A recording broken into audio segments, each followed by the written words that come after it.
वासुदेवाय। ओम नमो भगवते वासुदेवाय। नारायणं नमस्कृत्यं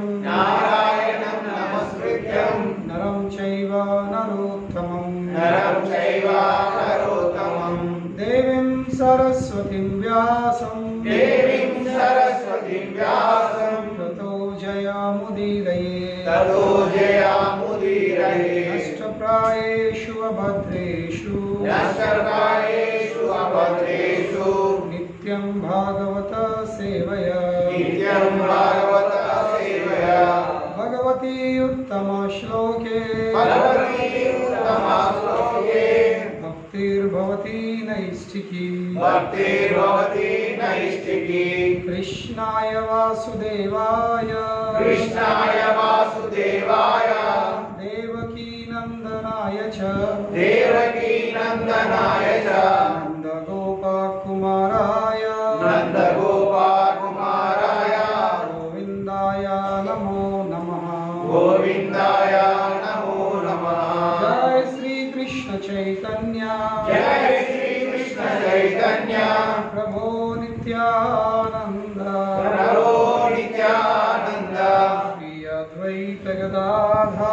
श्री अद्वैत गदाधर श्रीवासदि गौर भक्तवृंद। हरे कृष्णा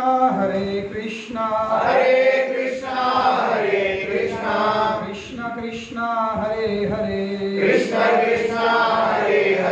हरे राम राम राम हरे हरे।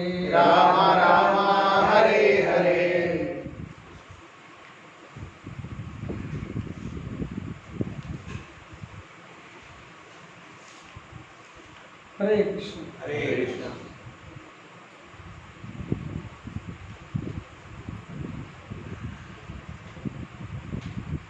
అయితే మనం ఇందాక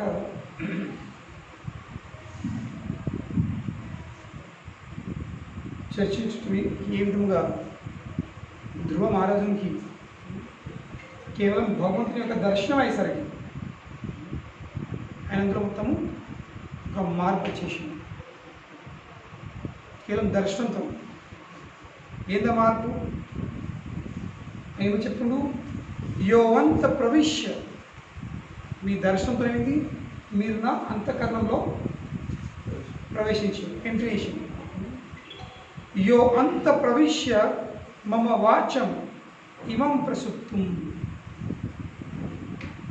మీరు ఫస్ట్ నా వాచంలో ప్రవేశించింది. ఇందాక నా ఇంద్రియాలు నా శరీరం ఒక భాగం పెట్టుండే ప్రసుప్తం సుప్తావస్థ. సుప్తావస్థ అంటే ఏంది? నిద్రపోయింది. మనం నిద్రపోయి ఉంటే ఎవరి శరీరం ఎట్లుంటుంది? మనం ఏదో మరిగలేదు తెలుసా? మనం మెలికేంత వరకు నేను స్త్రీనా, నేను పురుషున్నా, నేను ఎత్తున్నా, నేను పొట్టున్నా, నేను కర్ర ఉన్నా, నేను తెల్లున్నా, ఈ దేహంతో సంబంధించిన ఏ గుర్తింపులు కూడా మనకు గుర్తుండేది. ఇప్పుడే మళ్ళీ తెల్లారితేనే మెలకైతేనే అప్పుడు ఓహో నేను ఇది నా గుర్తింపు అని గుర్తుకొస్తుంది. Otherwise in you're sleeping you're complete dull, don't anything. నువ్వు ఇంట్లో ఉన్నావు, బయట ఉన్నావు, ఏ లోకంలో తెలియదు.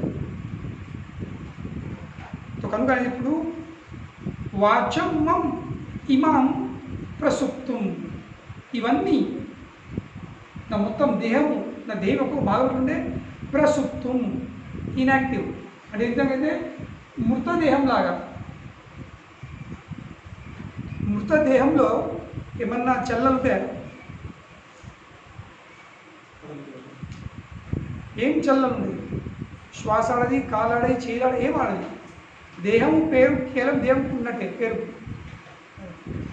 అదేవిధంగా నేను ఇప్పుడు ఇందాక నా దేహము ఎట్లుండే ప్రసుప్తం, నేను ఒక చనిపోయిన ఇక మృతదేహం లాంటి నేను ఉండుంటుంది ఇందాక. కానీ కేవలం నీ దర్శనంతోనే ఏమైంది? సంజీవయతి, సంజీవయతి. మళ్ళీ ఏమైంది? రిజ్యునివేట్స్ అంటే ఏంటి? ఆ సుప్త అవస్థలకు వెళ్ళే మళ్ళీ ఇన్యాక్టివ్ స్థితి నుండి యాక్టివ్ అయిపోయింది. అందులో ప్రాణం వచ్చేసింది. సంజీవత. ప్రాణం లేని దేహంలో ప్రాణం వచ్చేసింది. సుప్త అవస్థలో దేహము మళ్ళీ యాక్టివ్ మెల్క్ అయిపోయింది. చైతన్య కలిగి అయిపోయింది. చైతన్య స్థితికి చేరుకుంది. అటువంటి పరిస్థితి అయిపోయింది. అఖిల శక్తి ధర.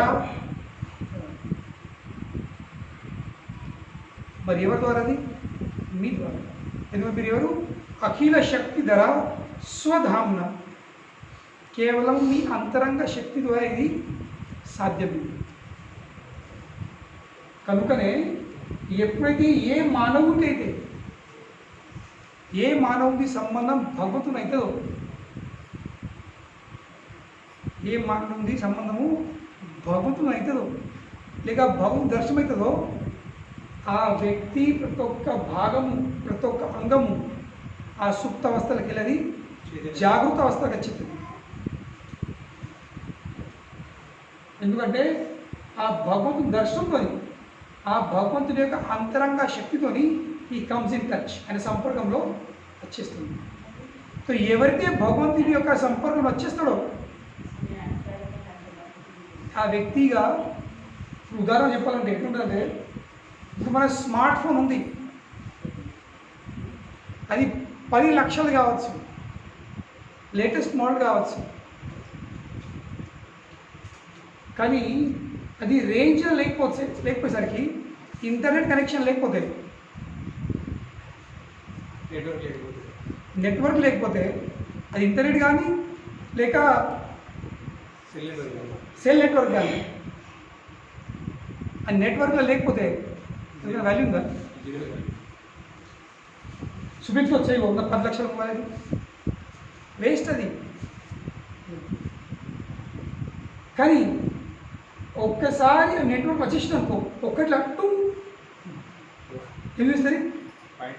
ఒక పాయింట్, ఒక బారు, అప్పుడు కొంచెం టుమ్ టుమ్ టుమ్ 4 బార్లు చూపించేసరికి ఏమవుతుంది? అది ఫుల్ యాక్టివ్ అయిపోతుంది. జస్ట్ కేవలం స్పర్శతోనే యూట్యూబ్స్ అన్ని మూసి వచ్చేస్తుంది. లేకుంటే ఆన్ చేయండి, యూట్యూబ్ క్లిక్ చేయండి, తిరిగి తిరిగి తిరిగి అది తిరుగుతుంది, ఈ తలకాయ దింపెత్తుంది. చివరికి ఆ 10 లక్షల స్మార్ట్ ఫోన్ని విసిరి కొడుతుంది.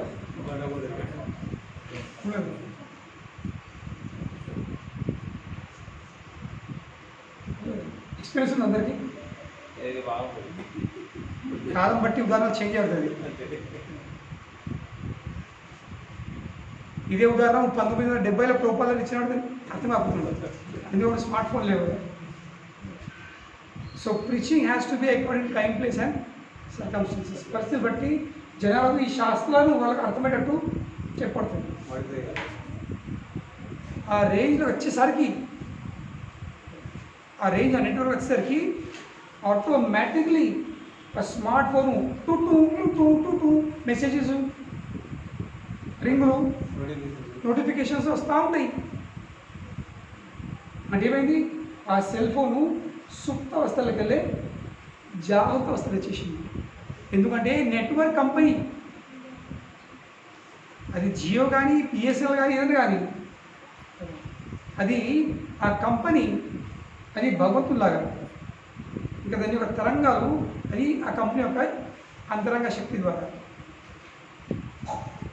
ఎప్పుడైతే ఆ స్మార్ట్ ఫోను ఆ వైబ్రేషన్స్తోని అలా వచ్చేస్తుంది, ఆ వేవ్స్ కనెక్షన్తో యాక్టివ్ అయిపోతుంది. అదేవిధంగా ఈ స్మార్ట్ ఫోన్, లేకుంటే కలియుగంలో డల్ ఫోన్, కలియుగంలో ఫోన్లు స్మార్ట్ అవుతున్నాయి, వ్యక్తులేమో డల్ అవుతుంది. వ్యక్తులకు తన ఫోన్ నెంబర్ కూడా గుర్తుండదు. ఎవరు అడిగారు అనుకో, ఏమి ఫోన్ నెంబర్ ఏంటి ఏమంటాడు? సరే మీ నెంబర్ చెప్పండి, నేను మిస్ కాల్ ఇస్తాను. మీ నెంబర్ చెప్పండి, నేను మిస్ కాల్ ఇస్తా. ఫోన్ నెంబర్ ఆటోమేటిక్లీ ఇక చెప్పండి, అది సేవ్ చేసుకో. మనకు జనాలకు ఎన్నో ఫోన్లు కనిపిస్తూ ఉంటుంది, ఎన్నో లెక్కలు కనిపిస్తూ ఉంటుంది. ఇప్పుడు 2 2s ఒక నిమిషాలు క్యాల్కులేటర్లో పోయి 2 2s 4. తో 4లేమో స్మార్ట్, వ్యక్తులేమో డల్ అయిపోతుంది. కానీ భగవంతుని అంతరంగ శక్తి ఒక స్పర్శ ద్వారా ఏమవుతుంది, మొత్తం బాడీ యాక్టివ్ అయిపోతుంది. అన్యం చ హస్తచరణ శ్రవణత్వ ఆదిన్ ప్రాణం నమో భగవతే పురుషస్య తుభ్యం. నా శబ్దమేంది, కేవలం నా శబ్దం కాకుండా నా యొక్క అన్యమ్స్ అంటే ఇతరులు ఏంది, హస్త నా చేతులు, చరణ నా కాళ్ళు, నా శ్రవణ శక్తి, త్వాగ్ ఆదిన్. త్వాగ్ అంటే ఏంటి, నా చర్మము, ఆది మిగతా అన్ని, ఇవన్నిట్లో ప్రాణం వచ్చేసింది. నా వినయశక్తిలో ప్రాణం వచ్చేసింది, నా కాళ్ళలో శక్తి వచ్చేసింది, నా చేయిలో శక్తి వచ్చేసింది. అంటే ఏంది, ఇందాక నా మొత్తము దేహము, నా దేహంలో ఉన్న ఇంద్రియాలు ఇవన్నీ సుప్త అవస్థలు ఉంది.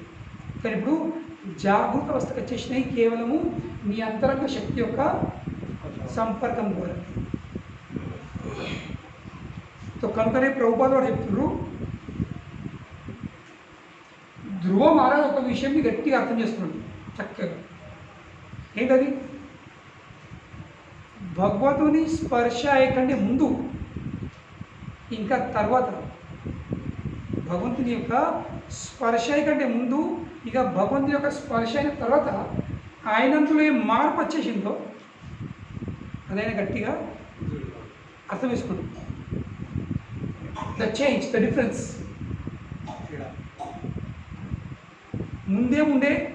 ముందు నా విచారం ఏముండే, ముందునే నా వాయుశక్తి ఏముండే, నా వినయ శక్తి ఏముండే, ఇప్పుడు ఏమైంది. సో కనుకనే ప్రతి ఒక్క భక్తుడు ఈ భగవంతుని యొక్క సంపర్కంలో, భగవంతుని యొక్క అంతరంగ శక్తి సంపర్కంలో ఎప్పుడు వచ్చేస్తాడో ప్రతి ఒక్క వ్యక్తికి, అంటే ఏ వ్యక్తికి, నిష్కపటమైన సిన్సియర్ వ్యక్తికి, అమాయక వ్యక్తికి, వినయభావంతో కలిగే వ్యక్తికి ఆటోమేటిక్లీ ఆయన యొక్క మాటలో, ఆయన యొక్క విచారంలో, ఆయన యొక్క నడకలో, ఆయన యొక్క వ్యవహారంలో తేడా ఏర్పడుతుంది. మంది నాకు చెప్పే అవసరం లేదు. You can feel the difference. మనమే మనంలో ఒక మార్పును, ఒక తేడాను అనుభవించవచ్చు, అర్థం చేసుకోవచ్చు. అదేం జరుగుతున్నదంటే ప్రాసెస్ ఇంకా సరిగా పనిచేస్తలేదు. ప్రాసెస్లో దోషం లేదు, అప్లికేషన్లో దోషం. అంటే ఇది దాన్ని ఏ విధంగా మనము గ్రహిస్తున్నామో అందులో దోషం. ఇప్పుడు ఏ విధంగా ఒక ఉదాహరణ ప్రభుత్వం ఇస్తారు, ఒక వ్యక్తికి జాండీస్ అయితే పసిరికల అనే వ్యక్తికి నువ్వు ఏ తీయటి వస్తు ఇచ్చినా మనకి సప్పగా అనిపిస్తుంది. జాండీస్ పేషెంట్ మనకి చెరుకు రసం దాయిపియు సప్పగుందంటాడు. మరి చెరుకు రసం సప్పగుందా, దోషము చెరుకులో ఉందా? కాదు, దోషం మీ అందులో ఉంది. ఎందుకు? మీకు జాండీస్ అయి ఉంది. జాండీస్ అయిన పేషెంట్కి, పసిరికల పేషెంట్కి చెరుకు రసము చప్పగా వస్తుంది, తీపి రాదు, తీగని పేరు. అదేవిధంగా మా ఆచార్య చెప్తారు, అవిద్య రోగంతో గ్రస్తున్న వ్యక్తికి ఈ భగవంతుని యొక్క రూపము, భగవంతుని యొక్క నామము, భగవంతుని యొక్క కథ ఎంతో మధురమైనది. కానీ అందులో రుచి రాదు, ఏంటి బోరు, ఇదేంటి గంట సేపు కూర్చుని క్లాస్ ఉండు, అదేం జపం చేసుడు, అదేం కీర్తనేసుడు, అదే మందిరం మూడు, రుచి ఉండదు. లేక ఒకవేళ వచ్చినా కానీ వస్తారు చెప్పినందుకు, తాపకు ఫోన్ చేసి మళ్ళీ సరే బాసతస్తుడు ఫోన్ చేసి రా రా రా అని వస్తారు. ఖచ్చితంగా ఇక ఎప్పుడు చూస్తుంటారు ఓలో లేదు కదా, ఓ లేతే నేను లేదు అన్నట్టు చూస్తూ ఉంటారు. అడిగాడు లేచిండ్రా ఇక్కడ సడన్గా మేము చూస్తుంటాం కదా క్లాస్లో జనాలకు ఫోన్ చాలదు, ఫోన్ రావు తీత చేయలేదు. ఫోన్ వచ్చినట్టు నటిస్తారు, అడిసి నేను బయట పోయి మాట్లాడుతున్నట్టు కథ అవునే. మళ్ళీ వాళ్ళకి వచ్చారో మీరు వెళ్ళండి, ప్రభు ఏమైనా వస్తున్నారు ఈరోజు మా ప్రభు చేస్తున్నారు క్లాస్ ఉంది మరి రాదు. ఇక మీరు ఎక్కడ చేసినాకో ఇక పాపం అమాయకుడు నిజాయితీ పరులు ఉంటాయి ఏమంటాడు, మీరు మంచిగా నాకు ఎందువరకు కొంచెం బోర్ అయింది, నాకు అచ్చు వీలు కాదు క్షమించండి. ఈ మాట మనం వింటాము, లేక ఏదో పని ఉంది నాకు ఇక అర్థం చేసుకోండి మీరు. ఇక నాకు ఇంతేం అక్కడ నచ్చలేదు మనం అనిపిస్తుంది, ప్రాబ్లం ఎక్కడ ఉంది, ప్రాబ్లము ప్రాసెస్ ఉందా, ప్రాబ్లం ప్రాసెస్ లేదు. ఈ ప్రాసెస్ ఈ విధానము బెల్లంలాగా తీయ చక్కెర చెరుకు రసంలాగా చక్కలా తీయ ఇది. కానీ పేషెంట్కి అవిద్యది రోగమే ఉంది, అజ్ఞానంది రోగమే ఉంది, జాండీసు. కనుకని ఆ వ్యక్తికి అతి మధురమైన చెరుకు రసం కూడా తీయని చెరుకు రసం సప్ప అనిపిస్తుంది. దోషము చెరుకు రసం లేదు, దోషం ఎక్కడ ఉంది, తాగేవారందరూ. కానీ మా ఆచార్య చెప్తారు జాండీస్ పసిరిన పేషెంట్ ట్రీట్మెంట్ ఏముంది, అదే చెరుకు రసమే. మనకి సప్పగా అనిపించింది కానీ తాగు అని చెప్పాలి సార్, తాగుతూ పోతే ఎందుకు అదే దానికి మందు కాబట్టి ఆ చెరుకు రసం తాగినాక మన ఆ జాండీసు పసిరికలు తగ్గుతూ అవుతాయి, తగ్గుతుంది తగ్గుతుంది తగ్గుతుంది. ఎట్లా ఏర్పడుతుంది తగ్గుతుంది, ఆ రసము కొంచెం కొంచెం కొంచెం ఇందాక సప్ప ఉండే ఇప్పుడు కొంచెము రుచి కలిగింది, కొంచెం టేస్ట్ వస్తుంది, ఇంకా టేస్ట్ వచ్చింది, తీయ ఉంది మంచిగా ఉంది, ఇంకో గ్లాస్ దొరుకుతుంది. ఎందుకు ఇప్పుడు రోగము ఎట్లయితే తీపి పెరుగుతుందో అర్థం వేసుకోవాల్సింది, రోగము ఇప్పుడు రోగం మొత్తంకి నాశనం అయిపోతుంది. అంటూ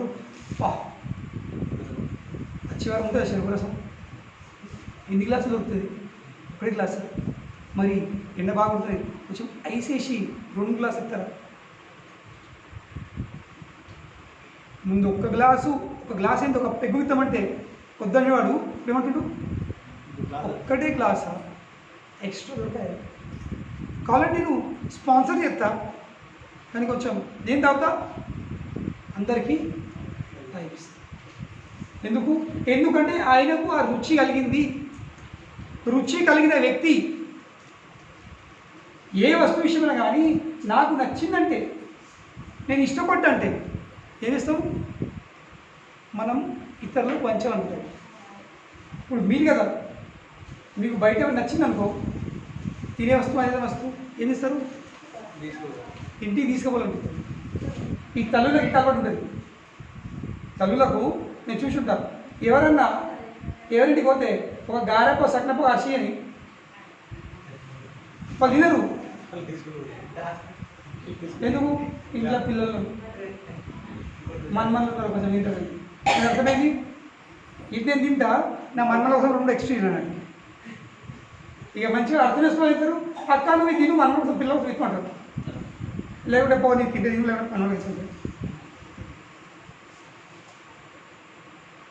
కుటుంబ సభ్యులు ఎందుకంటే నాకు ఇష్టమైనది మన పిల్లలకు కూడా తినిపించాలి, పంచాలి. లేకుంటే దేవుని కూడా ఉదాహరణ నేను చెప్తున్నాను.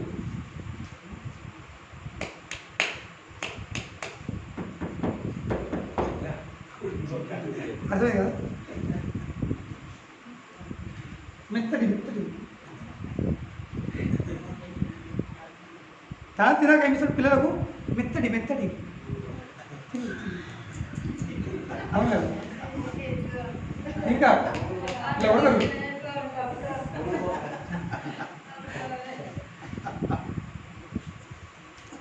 ఎందుకంటే మనకు నచ్చిన విషయం ఎప్పుడేం చేస్తాము పంచాలం చూస్తాము.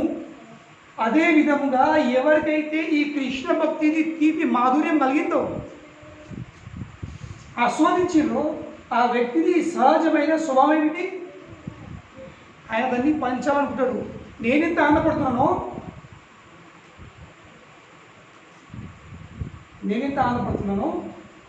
జనాలు కూడా దీన్ని ఆస్వాదించి అంతే ఆనందపడాల్సింది అనే ఉద్దేశంలో ఆయన చేస్తాడు, ఆయన పంచుతూ అవుతాడు. దాన్ని ఏమంటారు? అంటారు ప్రచారం. వాళ్ళు ప్రచారం చేస్తూ ఉంటారు. ఎందుకు? నేనే ఆనందపడ్డా, వీళ్ళు బాధపడతారు, వీళ్ళ బాధ తొలగిపోవాల్సింది, వీళ్ళు కూడా ఆనందపడాల్సింది, వీళ్ళు ఆనందించాల్సింది అనే ఉద్దేశంతో ఆయన పంచుతూ ఉంటారు. సో ఈ మార్పు వచ్చేస్తుంది. చెప్పేసి ఏంటంటే మనం కదా చక్కగా అన్ని నియమాలు నిబంధనలు పాటించినట్లయితే ధ్రువ మహారాజు తన గురువు చెప్పిన నియమాలు నిబంధనలు గట్టిగా పాటించిండు, శ్రద్ధతో పాటించిండు. కనుక ఏమైంది? భగవంతుడికి ముఖాముఖి అయిండు, భగవంతుని స్పర్శ జరిగింది. ఆ స్పర్శ జరిగేసరికి ఆయన మొత్తం దేహంలో మార్పు వచ్చేసింది. ఆయన అనుభవిస్తుందండి. ఆయన చెప్తుంది ఇక్కడ భగవంతుని స్పర్శ కాకుండా ముందు ఇంకా స్పర్శ అయిన తర్వాత ఒక ఆధ్యాత్మిక అనుభూతి కలిగిన తర్వాత ఏ మార్పు వచ్చేసిందో ఆ మార్పు ఆయన మొత్తం అర్థం చేసుకున్నాడు. కానీ గురించి శ్లోకం చెప్తున్నాడు, కేవలం నా శబ్దమే కాదు, నా హస్తము, నా పాదము, నా శ్రవణము, నా యొక్క చర్మము, ఇవన్నిట్లో మార్పు వచ్చేసింది. నా జీవితము, నా కార్యకలాపాలు ఇందాక ఎట్లుండే సుప్త అవస్థ ఉండే, కానీ ఇప్పుడు అసలు జాగ్రత్త అవస్థ వచ్చేసింది. సో ఈ అర్థం చేసుకోవాల్సింది ఈరోజు చర్చించే విషయం ఏంటంటే సుప్త అవస్థ ఇంకా జాగ్రత్త అవస్థ. ఈ దేహము ఇంద్రియాలు సుప్త అవస్థలో ఉంటే దాని అర్థమైంది, జాగ్రత్త అవస్థ వచ్చేసిన అర్థమైంది. ఇప్పుడు ఆధ్యాత్మిక మార్గంలో లేని వాళ్ళు, భగవంతుడితో సంపర్కము జరగని వాళ్ళు ఇట్లా ఉన్నారా? వాళ్ళు ఏ పని చేస్తారు కదా, చేస్తారు కదా, మనకంటే ఎక్కువ చేస్తున్నారు. మరి దాన్ని సుప్త అంటావా? సుప్త అంటే దాని ఇట్లా లేదు. ప్రతి ఒక్క వ్యక్తి, భక్తులు అభక్తులు, ప్రతి ఒక్క వ్యక్తి ఏం చేస్తుండు? ఏదో కార్యకలాపము నడుస్తుంది. Everybody is active, everybody is functioning, ఏదో కార్యము జరుగుతుంది. మరి వాళ్ళు సుప్తావస్థలో ఉందో ఎట్లా చెప్పు? లేక భక్తులు చేసే కార్యకలాపాలను ఇది జాగృత అవస్థలో చేసే కార్యకలాపం అని ఎట్లా అంటారు? ఎందుకంటే ఒక భక్తుడు కూడా జాబ్ చేస్తుండు, భక్తుడు కానివాడు కూడా జాబ్ చేస్తుంది. ఎట్లా అర్థం చేస్తాం? మరి ఇద్దరి మధ్యలో తేడా ఉంది. ఇద్దరి మధ్యలో తేడా ఉంది. ప్రభుపాద చెప్తున్నారు, ఎంతవరకు అయితే ఒక వ్యక్తి ఆధ్యాత్మిక స్థితికి చేరుకోడు, unless one is spiritually situated, ఎంతవరకు ఒక వ్యక్తి ఆధ్యాత్మిక స్థాయిలో స్థితులు కాడో ఆయన యొక్క కార్యకలాపాలను all his activities are considered to be dead man's activities. ఒక శవం యొక్క కార్యకలాపాలతో పోల్చడం జరిగింది. అర్థమైంది?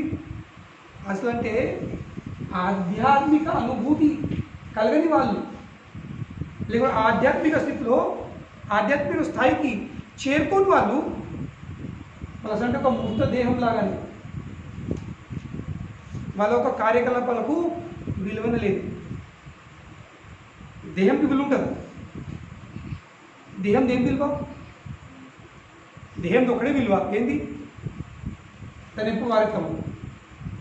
అవునండి, దాన్ని ఎప్పుడు వారెత్తాము? ఎప్పుడు దాన్ని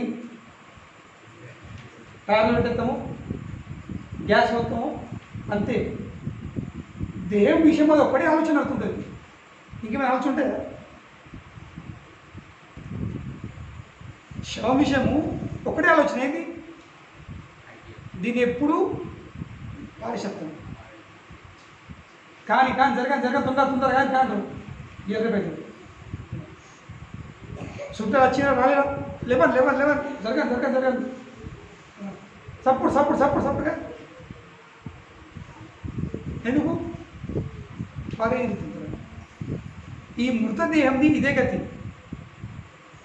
దానికి ఏం విలువలేదు. కనుకనే ఆధ్యాత్మిక అనుభూతి ఎవరికి కలగలేదో వాడు ఎన్ని గొప్పమైన కార్యకలాపాలు చేసినా వాడి కార్యకలాపాలు దేంతో పోల్చడం జరిగింది? ఒక మృత శరీరము ఒక శవంతో పోల్చడం జరిగింది. ఎందుకు అట్లా అంటున్నారు?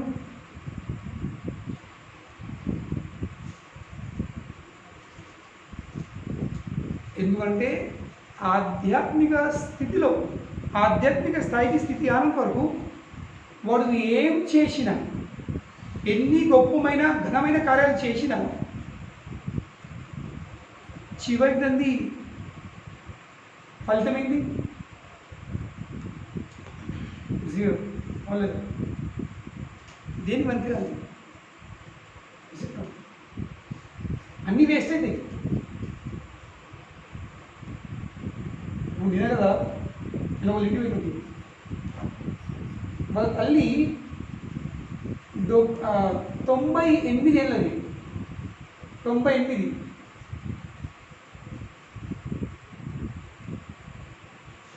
నలుగురు కొడుకులు, 5 బిడ్డలు, ఇంకిద్దరు చనిపోయినట్టు.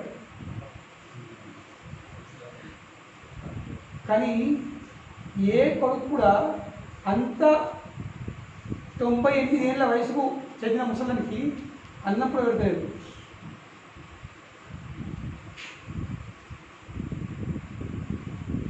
ఆ 5 బిడలే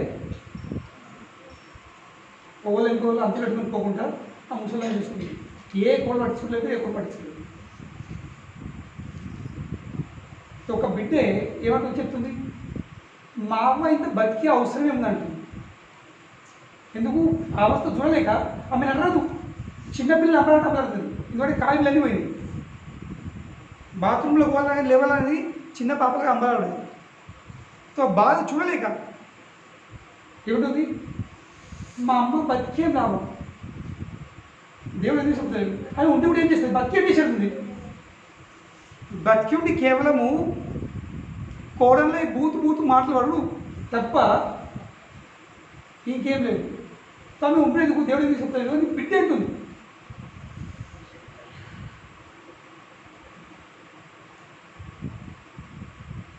అంటే ఈ విషయం ఏం చెప్తా అంటే, ఇప్పుడు ఆమె 10 మంది పిల్లలు అన్నాయి అని అందరు చదివించి అందరినీ ఒక ఎక్కువ చేసినప్పటికీ చివరికి ఆమె గట్టి ఇప్పుడు దినమంతా ఎవరు చూస్తున్నారు, ఎవరు లేదు, ఆడి పడుతుంది అంతే. ఉన్నప్పటికీ లేని కిందికి ఏం విలువ ఉంది?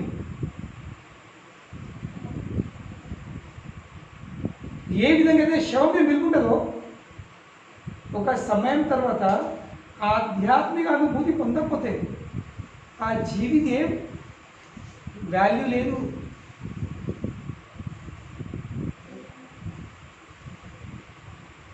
ఈ యవ్వనం ఉన్నంత వరకు, పని చేసినంత వరకు, డబ్బు సంపాదించినంత వరకే మీ విలువ.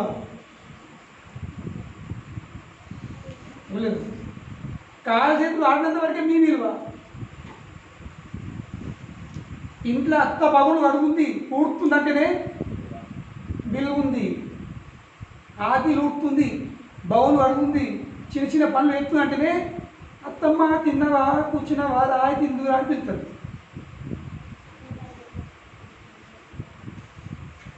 నీ పనులు నువ్వు చేయలేవనుకో, ఇంకా వాళ్ళ పనులు చేయలేవనుకో, మూసలు ఎందుకు, మూసలని తల ఒరిగేది ఎందుకు? ఎవరు దుయ్యాలి? ఎంటికలు పొడుగు ఉంటుంది, ఎంటికలు ఆరబెట్టబడుతుంది, దుయ్యబడుతుంది. మంగళూరు పిలిపించి ఇండియాలో గుడి కొరిచ్చినామా టెన్షన్. సీరాయికి ఎందుకు కట్టుడు, ఒక లుంగట్టు నడుము, లేక ఒక గౌన్ మ్యాక్సల్ ఇచ్చిననుకో పిండేది బాగుండదు. ఇవన్నీ చూసి చెప్పు, నేను పుట్టించి చెప్తలేదు. లేకుంటే ఎక్కువైతే చక్కగా 50,000 ఇచ్చి వృద్ధాశ్రమంలా మన ఉదయం కదా ఇక్కడ నీ పెళ్లి రోజు ఆ వృద్ధాశ్రమంలో పోయి తల్లికి అవ్వ ఏం చెప్తున్నాయి కానీ నా అన్నను అర్థం చేసుకోయి, నీ పరిస్థితి ఇంట్లో నువ్వు బాధపడుతున్నావు, తిట్లు పడుతున్నా దాంతో ఇక్కడ ఉండే నేను బాధపడ చూసిపోతాను. ఏదో వంక పెట్టుకున్నాడు, కొంచెము ముసలిగా ఏడ్చి తల్లిని ఆ వృద్ధాశ్రమం ఆడిచిపోతాడు. వాళ్ళొక్కసారి అత్తనామా చెప్పాడు, నెలలు గడిచిపోతే మళ్ళీ తొక్కి చూడాడు. ఇది ఆడల పరిస్థితి. మొగోళ్ళు డబ్బు ఉన్నంత వరకే, డబ్బు సంపాదన ఆగిందనుకో నువ్వు లెక్కకి ఏమవుతావు, నోరు మూసుకొని డబ్బు కొడుతుంది.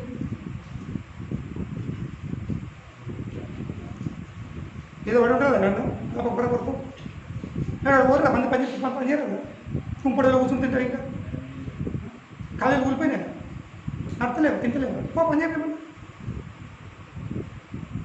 కుటుంబ సభ్యులు అంటారు. ఎందుకని చెప్తున్నాను, అన్నీ విన్న విషయాలు, చూసిన విషయాలు. నేను అప్పుడు అనిపించింది ఈరోజు పొద్దున నేను ఆ ముసలం విషయం ఆలోచిస్తున్నాను. నేను గిన అంతా ఆ 98 వయసు చేస్తే నాకనిపిస్తే నేను ఉండేది కావాలి. ఎందుకంటే ఏం కార్యం చేసేది లేదు. ఏం చేస్తాం, ఏం చేస్తావు, ఏం చేయగలుగుతావు, నీ పనులు నువ్వు చేయలేకపోతున్నావు, నువ్వేం చేస్తావు.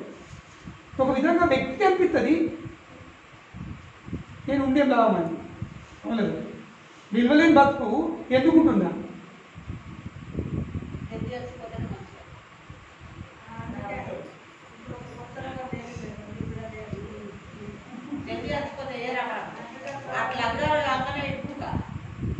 అది పరిష్కారం కాదు.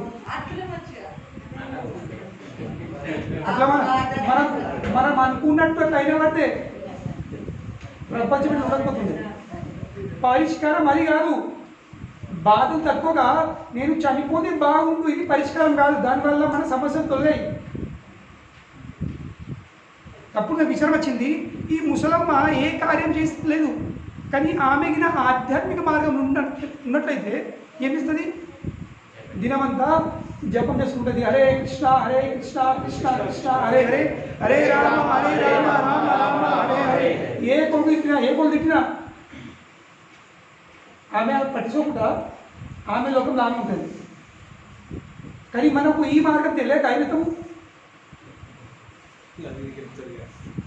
వచ్చిన పోయినలకు నన్ను తిట్టింది, నన్ను కొట్టింది, నన్ను ఇచ్చేసింది, నాకు పెళ్లి పెట్టలేదు, నా పొడలు వచ్చి తిట్టిండు, ఇచ్చేసి ఇదే కథలు.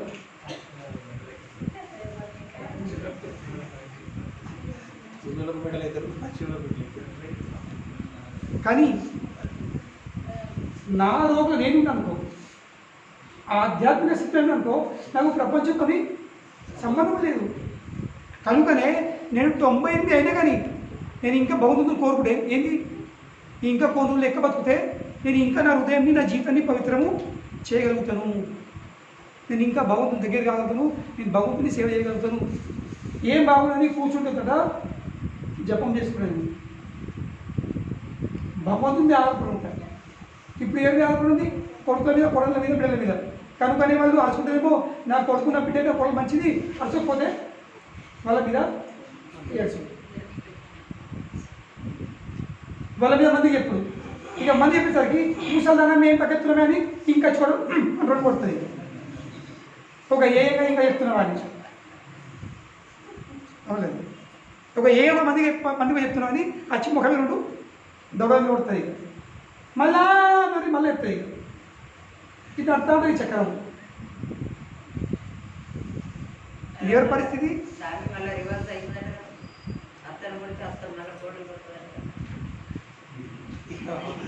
రీవర్సే పుట్టిన అత్త కొడైనా కోళ్ళు అత్తైనా కానీ ఇద్దరు అనుభవించలే కదా. అనుభవించదు తప్పుతుందా? అనుభవించదు తప్పుతుంది చెప్పు అట్లా.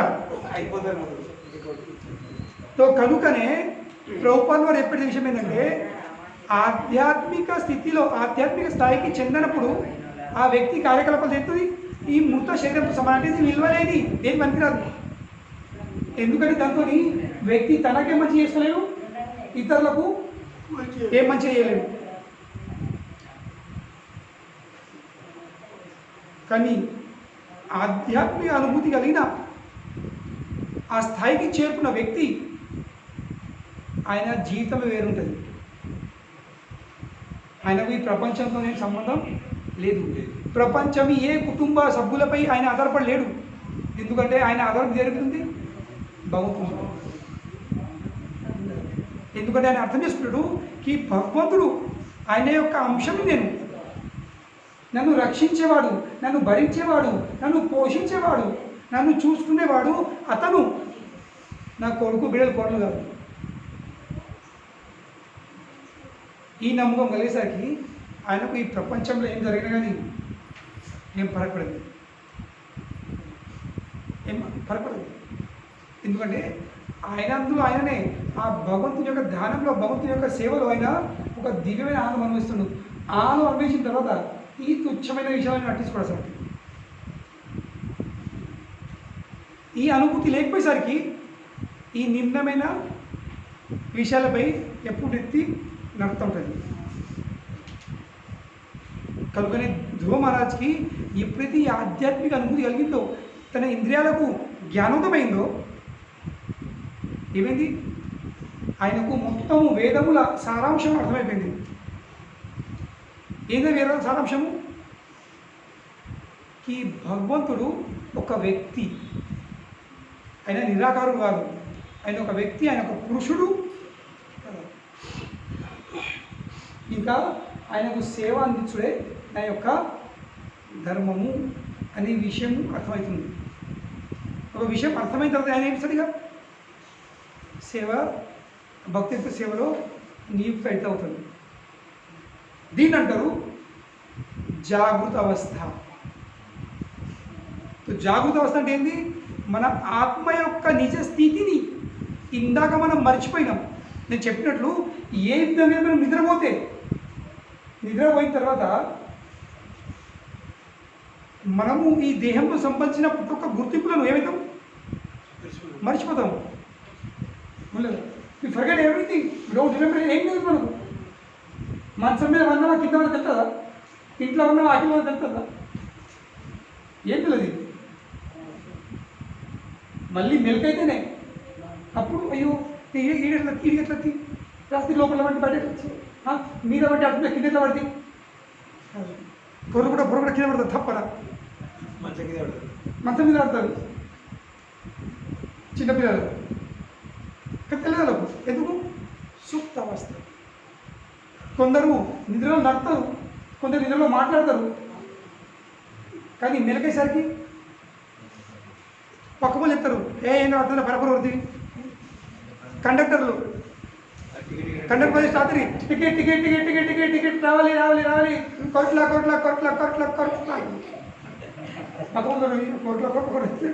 ఏ మన కోట్ల కానీ లేవు.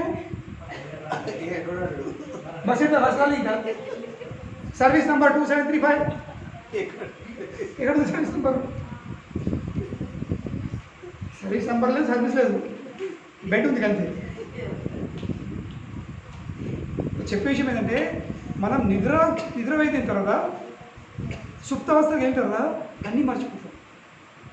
అదేవిధంగా ఈ భౌతిక ప్రపంచం వచ్చేసరికి ఆత్మ సుప్తావస్థలో అయిపోతుంది. సుప్తావస్థకు చేరిన తర్వాత నేను భగవంతుని యొక్క అంశంని, భగవంతుడు కృష్ణుడు యొక్క స్వామి, ఆయనకు సేవ అందించిన ధర్మము నా నిజ ధర్మము, నా స్వార్థము అనే విషయం ఏంటో మర్చిపోతాడు. కానీ మళ్ళీ స్పర్శేసరికి తన జ్ఞానం వెళ్తుంది, తన నిజస్థితి బడిగా చెప్తుంది. అప్పుడు ఆ వ్యక్తి కూడా నేను చెప్పినట్లు ఆధ్యాత్మిక అనుభూతి పొందనివాడు, ఆధ్యాత్మిక అనుభూతి కలిగిన వాడు ఇద్దరు జాబ్ చేస్తుంటారు. కానీ తేడా ఉంది. కృష్ణ ప్రీత్యర్థం చేస్తారు. ఆధ్యాత్మిక అనుభూతి కలగని వాడు కేవలం ఈ దేహం కోసమే దేహం యొక్క అవసరాలు తీర్చడానికి పనిచేస్తాడు. ఇంకా ఈ దేహం యొక్క అవసరాలు తీర్చుడే 10 లక్షలు లేదు. నెల రోజులు పనిచేస్తారు, శాలరీ వచ్చిందా, బస్ మంచి బట్టలు, మంచి ఇల్లు, మంచి తింటా, మంచి తాగుతా, మంచి అన్ని ఆనందం ఇస్తారు. అంటే ఏంటి, అన్ని దేహం విషయమే ఆలోచిస్తుడు. దేహం కోసమే అన్ని, ఈ శరీరంతో సంబంధించిన విచారాలు. ఇప్పుడు మీరు అందరూ ఏం చేస్తారు, వచ్చిన అద్భుతం తిందాం, తాగుదాం, పార్టీ చేస్తాం, ఎంజాయ్ చేస్తాం, పట్టుకుంటాం, నగలు ఉంటాం, ఇవే. ఇది జీవాత్మ సూక్త అవస్థల కార్యకలాపాలు.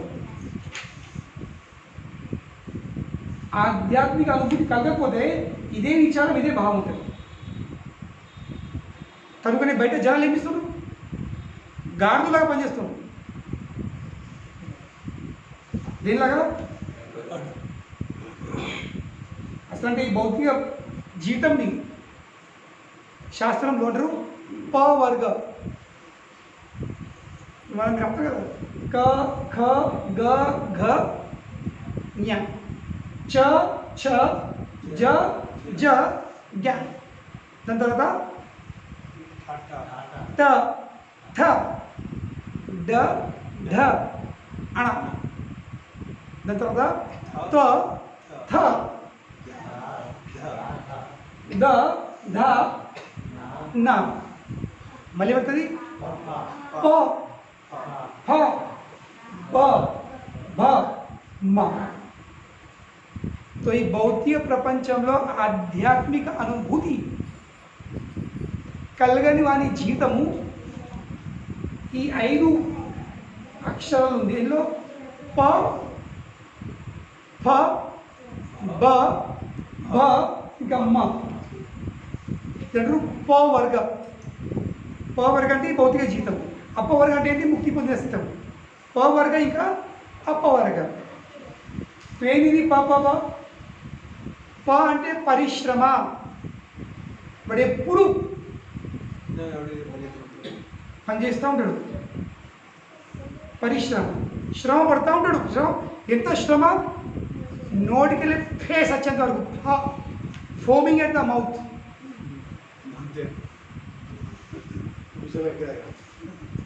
ఇప్పుడు బుర్స వచ్చాక ఎవరు పనిచేస్తారు, గాడులు పనిచేస్తారు. గాడులు గుర్రాలు చూసారు పడినా, ఎడ్లు లాగి లాగి లాగి దున్ని చూసారు పడినా. ఇప్పుడేం ఎవరు వెళ్తారు, ఇప్పుడు ట్రాక్టర్ కనబడుతుంది. కానీ నువ్వు ఎడ్లు దుంతే దుంతే దుంతే అవుతుంది, ఇట్లా ఫేస్ వెళ్తుండే. అదేంటి ఫేస్ ఫోమింగ్. ఫతోని పరిశ్రమ, ఫతోని ఫోమింగ్. మళ్ళీ ఎంత చేసినా కానీ ఎప్పుడు భయమే. సారీ, అన్నీ చేసినా కానీ వ్యర్థమే. ఎంత శ్రమపడు, ఎంత చేసినా కానీ ఆ శ్రమకు విలువలేదు, అంత వ్యర్థమే. అది మళ్ళీ ఒకవేళ కొన్ని విషయాలు పొందినా కానీ, శ్రమ ద్వారా కొన్ని విషయాలు పొందినా కానీ అవి ఎప్పుడు వీడిపోతాయి, ఎప్పుడు దూరమవుతాయి, ఎప్పుడు భయమే ఉంటుంది. తొప్పతోని పరిశ్రమ. ఎంత పరిశ్రమ, foaming at the mouth, face వచ్చేంత వరకు. మళ్ళీ ఎంత వేసినా అంత వ్యర్థమే, వ్యర్థం. మళ్ళీ ఒకవేళ ఏం పొందినా కానీ అది ఎప్పుడు వస్తుందని భయము, ఇక చివరికి మరణం. ఇది పవర్గా మనందరి జీతం ఇళ్ళ ఉంది. ఇట్లా ప ఫ బ భ ఇంకా మ. ఇది భౌతిక జీవితం. ఇది ఎవరి పరిస్థితి, ఈ సంబంధము కలగని వాళ్ళ పరిస్థితి. బయట అందరూ ఇదే తెలుసు ఇంకంటారు పని చేయాలి పని చేయాలి పని చేయాలి సాధించాలి సాధించాలి ఇంకా తను ఏమిటి వర్క్ ఈజ్ వర్షిప్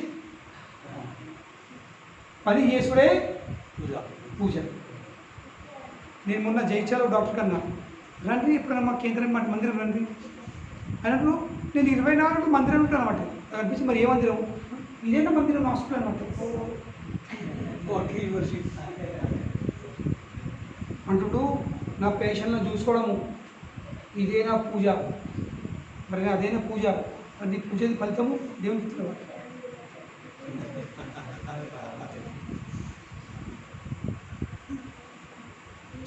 అటువంటి భావం కలిగిన వాళ్ళు నేను 24 గంటలు మందిరం ఉంటాను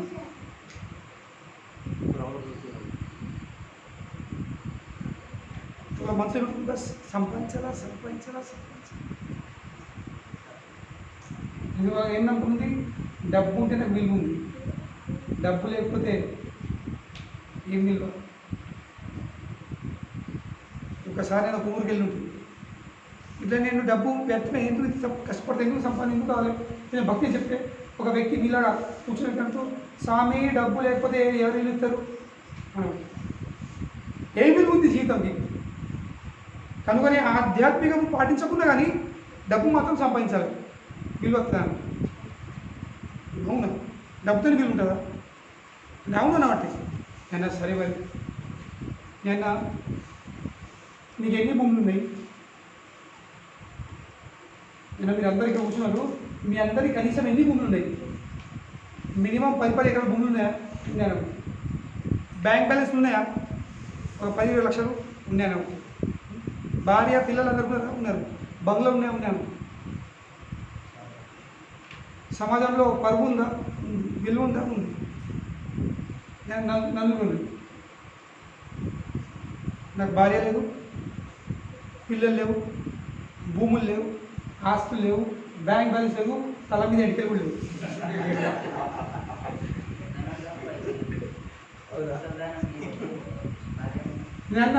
నేను ఏం లేను ఉంది నేను ఎక్కడ కూర్చున్నా మీరు ఎక్కడ కూర్చున్నారు